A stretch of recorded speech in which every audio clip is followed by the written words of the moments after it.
ఎంతో రుచికరమైన మరియు ఆరోగ్యకరమైన ఓట్స్ కుడుములు మనకు జస్ట్ 10 నిమిషాలు అయిపోతుందండి. పిల్లలు పెద్దలు అందరు చాలా ఇష్టంగా తింటారు. అలాగే బరువు తగ్గాలనుకునే వాళ్ళకు కూడా బెస్ట్ రెసిపీ అని మాత్రం చెప్పొచ్చు. వీటిని మనం ఇలా ఏదైనా చట్నీ పొడితో తిన్నా బాగుంటుంది, లేదా కొబ్బరి చట్నీ కానీ పల్లి చట్నీ కానీ లేదా అల్లం చట్నీతో తిన్నా కూడా చాలా రుచిగా అయితే బాగుంటాయి.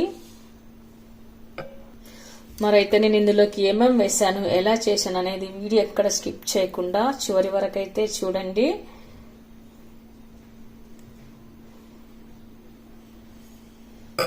హలో అండి, వెల్కమ్ టు మా ఇంటి రుచులు మనపై కిచెన్. ఇవాళ మనము కొత్త రెసిపీ అయితే చూపించబోతున్నామండి. ఇంతవరకు యూట్యూబ్లో ఎవరు చెప్పని చెయ్యండి చూపించబోతున్నాను. అదేంటంటే ఓట్స్తో మనము ఇక్కడ కుడుములు చేసుకుందాము. ఓట్స్తో చాలా రకాలుగా చేస్తారండి. ఓట్స్ ఉప్మా చేస్తారు, ఓట్స్ చిల్లా, ఓట్స్ దోశలా, ఓట్స్తో చాలా రకరకాలు అయితే ఉన్నాయి. ఇక్కడ నేను తీసుకున్న ఓట్స్ ప్రకారం అయితే ఇక్కడ నేను కుడుములు చేసి మీకు చూపించబోతున్నాను. ఇప్పుడు మనం ఈ ఓట్స్ని ఒక మిక్సీ జార్ తీసుకొని అందులోకి వేసి పౌడర్ లాగా చేసుకొని పెట్టుకోవాలి. ఇలా మనం ఫైన్గా పౌడర్ చేసి పెట్టుకున్న తర్వాత ఒక కప్లోకి అయితే వేసుకొని పెట్టుకుందాము. ఇప్పుడు మనం ఓట్స్ పౌడర్ని పక్కన పెట్టుకుందాము. ఆ తర్వాత మనం కడాయి పెట్టుకొని అందులో 1.5 టేబుల్ స్పూన్ వరకు అయితే ఆయిల్ వేసుకోవాలి. ఆయిల్ హీట్ అయిన తర్వాత పచ్చిశనగపప్పు వేసుకోవాలి. ఆ తర్వాత ఇప్పుడు ఆవాలు, జీలకర్ర, మినపగుళ్ళు వేసుకుందాము. ఇప్పుడు కొద్దిగా కలర్ మారిన తర్వాత సన్నగా కట్ చేసి పెట్టుకున్న అల్లం ముక్కలు వేసుకోవాలి. అల్లం ముక్కలు వేసుకొని కలిపి పెట్టుకున్న తర్వాత మనం ఇప్పుడు సన్నగా కట్ చేసి పెట్టుకున్న ఉల్లిపాయ ముక్కలు వేసుకోవాలి. ఇవి కూడా వేసుకొని కలుపుకొని పెట్టుకుందాము. అంటే ఉల్లిపాయలోని పచ్చివాసన పోయే వరకు మనం కలుపుకొని పెట్టుకోవాలి. ఇక్కడ మరీ మెత్తగా మనం కలర్ మారే వరకు అయితే ఉల్లిపాయలను వేయించుకోరాదండి. జస్ట్ మనకు హాఫ్ కుకింగ్ అయితే సరిపోతుంది. ఆ తర్వాత మనము సన్నగా కట్ చేసి పెట్టుకున్న కరివేపాకు వేసుకోవాలి. కరివేపాకుని ఇలా సన్నగానే కట్ చేసుకొని వేసుకోవాలి. ఇప్పుడు ఇలాంతా ఒకసారి మనం కలుపుకొని పెట్టుకోవాలి.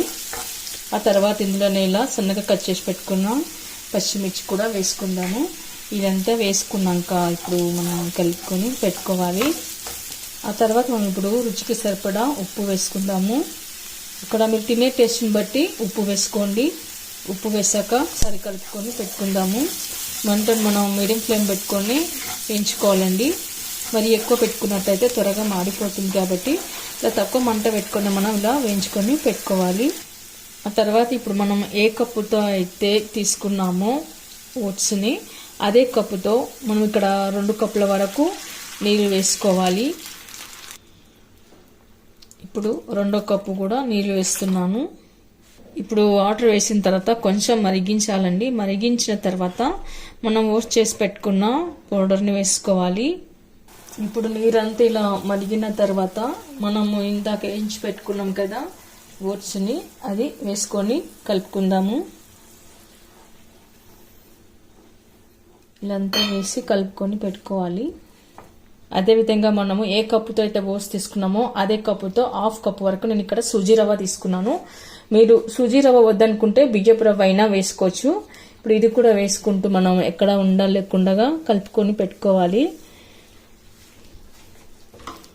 ఇలా మొత్తం ఎక్కడ ఉండలేకుండా పిండి అనేది ఇక్కడ మనము ఇది గట్టి పడే వరకు కలుపుకొని పెట్టుకోవాలి. ఓట్స్ పౌడర్ కానీ ఉప్మా రవ్వ కానీ వేసాక ఇలా బాగా కలుపుకొని పెట్టుకోవాలి. కాస్త గట్టి పడే వరకు కలుపుకొని పెట్టుకోవాలన్నమాట. మీకు మరి పలుచగా ఏమైనా అనిపిస్తే మరి కాస్త ఉప్మా రవ్వ అయినా కానీ బియ్యం రవ్వ కానీ వేసుకోవచ్చు. మనకి ఇలా గట్టిగా వస్తేనే కుడుములు చేసుకోవడానికి బాగుంటుంది. ఇప్పుడు ఇలా అంతా మనం కలుపుకొని పెట్టుకుందాము.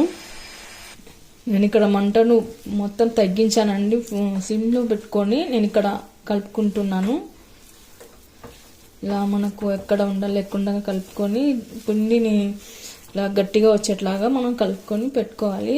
ఆ తర్వాత ఇది బాగా కంప్లీట్గా కూల్ అవ్వాలంట. కూల్ అయిన తర్వాతనే మనకు కుడుములు చేసుకోవడానికి వస్తుంది. చూడండి బాగా అయితే నాకు ఇక్కడైతే దగ్గర పడింది, గట్టిగా అయింది. ఇప్పుడు నేను ఇక్కడ స్టవ్ ఆఫ్ చేసుకొని పెట్టుకుంటున్నాను. ఇప్పుడు పైన మనం కొద్దిగా కొత్తిమీర కట్ చేసి వేసుకుందాము. ఇప్పుడు మనం ఇలా కొత్తిమీర కూడా సన్నగా కట్ చేసుకొని వేసుకోవాలి. ఒకసారి అంతా కలిపి పెట్టుకుందాము.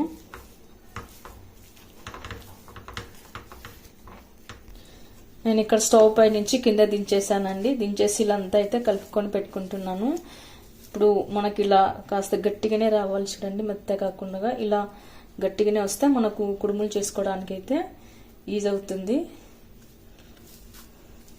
ఇప్పుడు ఇది కంప్లీట్గా కూల్ అవ్వాలి, చల్లగా అవ్వాలన్నమాట. చల్లగా అయిన తర్వాత మనం కుడుముల్లాగా చేసుకొని పెట్టుకోవచ్చు. ఆవిరి మీద పెట్టి కుడుములు చేసుకోవాలి. ఈలోగా మనము ఆవిరి పట్టించడానికి ఒక పాత్ర పెట్టుకొని అందులోకి నీళ్ళు వేసుకొని పెట్టుకోవాలి. ఇప్పుడు నీరు మరిగేలోగా మనము ఇలాంటిది చిల్లులున్న గిన్నె ఒకటి తీసుకోండి. ఇప్పుడు మనం ఇందులోకి కొద్దిగా నెయ్యి రాసుకొని పెట్టుకోవాలి. కుడుములు చేసి పెట్టుకుంటాం కాబట్టి ఇలా అంటుకోకుండా మనం ఇలా నెయ్యి అప్లై చేసుకొని పెట్టుకోవాలి. ఆ తర్వాత ఇప్పుడు ఇది కంప్లీట్గా కూల్ అయిందండి. కూల్ అయిన తర్వాత మనం ఒకసారి అంతా పిండినంత ఇలా దగ్గర చేసుకొని పెట్టుకుందాము. ఇలా అంతా మనం చపాతీ పిండిలా ఇలా పిసుకొని పెట్టుకోవాలి. మరి కూల్గా లేదండి, కొద్దిగా గోరెచ్చగా అయితే ఉంది.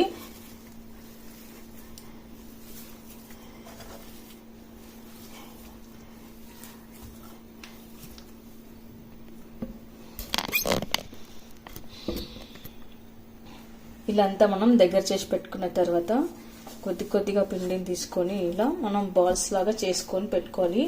మీరు ఇలా బాల్స్ లాగా చేసుకోండి, లేదంటే అట్లా మామూలుగా పొడుగు వస్తాయి కదా, ఈ షేప్ అయినా సరే మీరు ఇట్లా కుడుములాగా కూడా చేసుకొని పెట్టుకోవచ్చు. మీకు ఏ షేప్ కావాలంటే ఆ షేప్ చేసుకోండి. చిన్న సైజు కానీ పెద్ద సైజు కానీ మీకు ఎలా కావాలంటే అలా చేసుకొని పెట్టుకోవచ్చు. నేనైతే ఇలా బాల్ సైజ్ చేసి పెట్టుకుంటున్నాను. చిన్న పిల్లలు ఉంటే కొద్దిగా చిన్న సైజు కుడుములు చేసుకోండి, లేదా పెద్దవాళ్ళు ఉంటే ఇలా పెద్దగా అయినా చేసుకొని పెట్టుకోవచ్చు. చిన్న పిల్లలకైతే తినడానికి కూడా చాలా ఈజీగా ఉంటుంది. చూడండి, ఇలా చక్కగా ఇలా మనం చేసుకొని పెట్టుకోవాలి. అలాగే మిగతాయి కూడా చేసుకొని పెట్టుకుందాము. ఇలా అన్ని కుడుములు చేసి పెట్టుకున్న తర్వాత ఇలా వాటర్ అంతా మరిగియాలి. మరిగించిన తర్వాత మనం కుడుములు చేసి పెట్టుకున్నవి ఇప్పుడు ఆవిరి పైన పెట్టి ఉడికించుకోవాలి. 10 నుంచి 15 నిమిషాల మధ్య మనం ఇప్పుడు వీటిని ఉడికించుకుందాము. 10 నుంచి 15 నిమిషాల తర్వాత ఇక్కడ నేనైతే స్టవ్ ఆఫ్ చేశాను. ఇప్పుడు ఈ కుడుములు అనేవి మనకు కంప్లీట్గా చల్లగావాలి. ఓకేనండి, చూసారుగా చాలా రుచికరమైన మరియు ఆరోగ్యకరమైన ఓట్స్ కుడుములు. ఇవి మనం మార్నింగ్ బ్రేక్ఫాస్ట్ లోకి, ఈవినింగ్ స్నాక్స్ లో కూడా చేసుకొని తినవచ్చు. అలాగే పిల్లలు పెద్దలు కూడా చాలా ఇష్టంగా తింటారు. అయితే వీటిని మనము ఏదైనా చట్నీతో తిన్నా బాగుంటుంది, లేదా అలాగే నేరుగా తిన్నా కూడా బాగుంటాయండి. నేను ఇందులోకి అయితే పల్లీల పొడి చేశాను. ఈ చట్నీ పొడి అనేది ఎలా చేశాను అనేది నేను డిస్క్రిప్షన్ బాక్స్ లో అయితే లింక్ పెడతాను, చూడండి.